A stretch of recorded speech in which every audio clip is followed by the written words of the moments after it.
Hello everyone and welcome to our channel. Today I will show you how you can add daily goals in Timestripe. So first you have to click this big button here,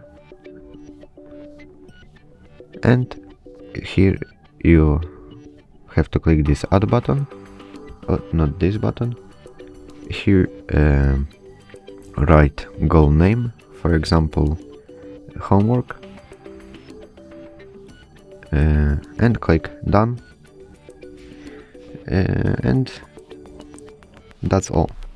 You can mark it as completed, and that's all. Thanks for watching guys, and don't forget to leave a like and subscribe.